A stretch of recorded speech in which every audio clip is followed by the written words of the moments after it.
Falta poco para la transición de gobierno. ¿La próxima administración recibirá la economía en buen estado? ¿Se podrá lograr lo prometido? ¿Heredará abundancia o una alcancía vacía? Yo soy Laisha Wilkins. Hablemos de ello acá en News.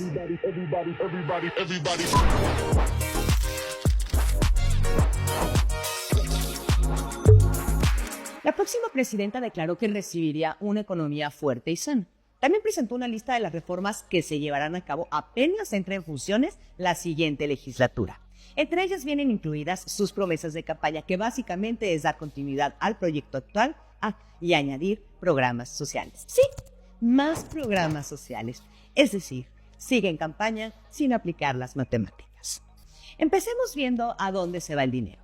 La actual administración ha aumentado considerablemente el gasto en apoyos sociales. En 6 años, 3 de cada 10 pesos que tiene disponibles se van a repartir dinero a los adultos mayores, a los discapacitados, a los estudiantes, etc. Otro dineral se ha ido en los proyectos emblemáticos como el Tren Maya, Dos Bocas, la Central Avionera, el Internacional Aeropuerto Felipe Ángeles, la Aerolínea Mexicana del Bienestar y otros más que han duplicado o triplicado lo que se esperaba gastar. Y ninguno de ellos hasta ahora tiene esperanzas de ser rentable a corto o mediano plazo. Pemex es otro de los que se lleva su buena tajada.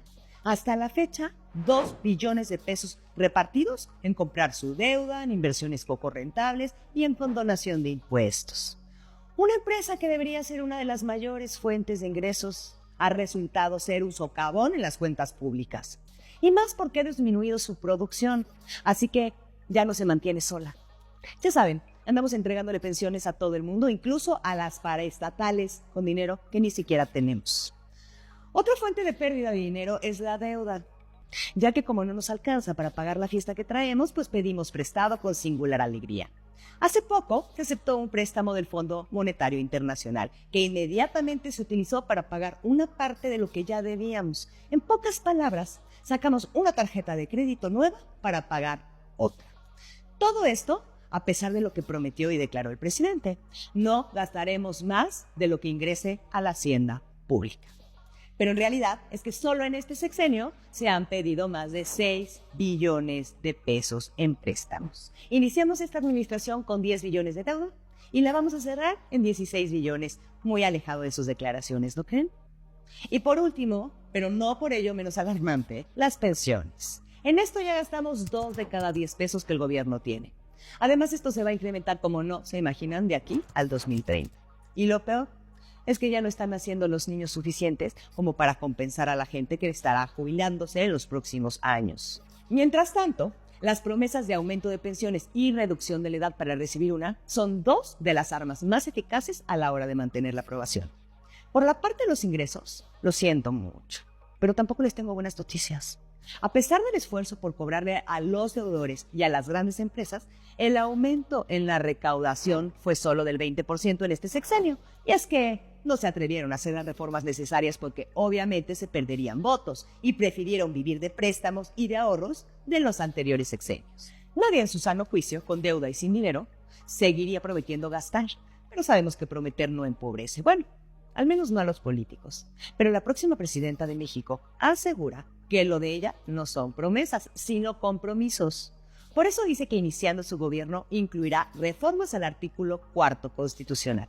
Ese artículo que defiende nuestros derechos sociales para que hombres y mujeres seamos tratados por igual, tengamos una vida digna y se nos garantice el acceso a la salud, a la alimentación y a la educación.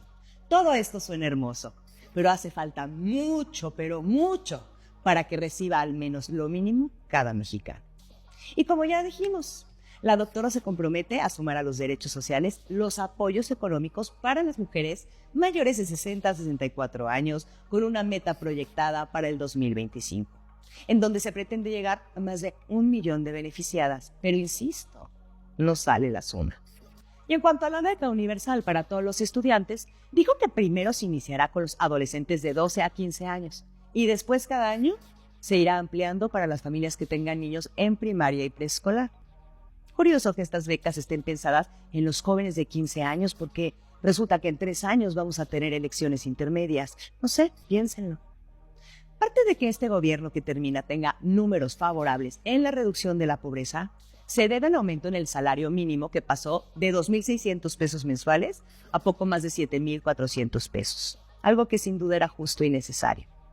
Pero lo que preocupa a los analistas es que este salario solo beneficia a los trabajadores formales, pues a los campesinos, a los comerciantes y a ese gran sector informal que representa nada menos que el 55% de la economía, solo sería beneficiado si la parte formal adquiere sus productos o servicios.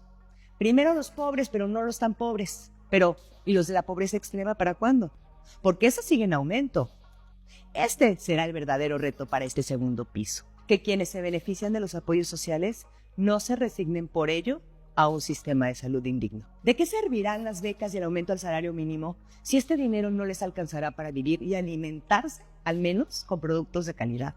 Y ahora bien, la pregunta de los 64,000. ¿De dónde saldrá todo ese dinero para pagar los programas sociales ya existentes, más los nuevos que propone la nueva mandataria? Como ya dijimos, ha declarado que recibe una buena administración. La mesa puesta para seguir construyendo el segundo piso de la cuarta transformación, un superpeso y la mejor economía en años para seguir con los programas sociales y demás. Pero, ¿alcanzarán? Pues aplicando las matemáticas a la economía, por supuesto que no. Son miles de millones los que se necesitan y según analistas, la economía mexicana no estará en su mejor momento en los próximos años. Y a la futura presidenta no le quedará más que elegir de 3 sopas, cada una más amarga que la otra. La primera, buscar apoyo adicional de fuentes externas como más préstamos del Banco Mundial o, para decirlo con todas sus letras, contratar más deuda, que de entrada podría aliviar la cosa, pero rápidamente saldría contraproducente, saliendo más caro el caldo que las albóndigas. La segunda, hubiera podido explorar la posibilidad de aumentar la recaudación mediante reformas tributarias, es decir, subir impuestos. Pero ya declaró que no. Y es que esta es la decisión más compleja de tomar, porque sería darse un balazo en el pie. En solo 3 años serán la revocación de mandato y las elecciones intermedias. Y obviamente no va a salir a pedir el voto a un pueblo enojado. Tercera, empezar a recortar por aquí y por allá sin importar que otras cosas tengan prioridad. Ya lo hemos vivido en la saliente administración, en donde hubo recortes en salud, educación, cultura, infraestructura, línea al Fondo de Desastres Naturales, bueno, en fin, a todo lo que se dejó. Porque tal parece que para ella será más importante mantener al electorado contento con sus becas que atender los problemas de raíz. La administración de la doctora Sheinbaum, sin un buen plan, fácilmente se puede convertir en un desastre financiero lleno de deudas, cláusulas ocultas y letras chiquititas que nunca leyó, porque parece ser que nuestros políticos no están pensando a futuro y las deudas y las malas administraciones tarde o temprano nos van a cobrar factura. Y lo único que va a quedar en esta transformación será pobreza y de la extrema. Yo soy Laisha Wilkis, muchas gracias por acompañarnos, nos vemos la próxima semana acá en TNews.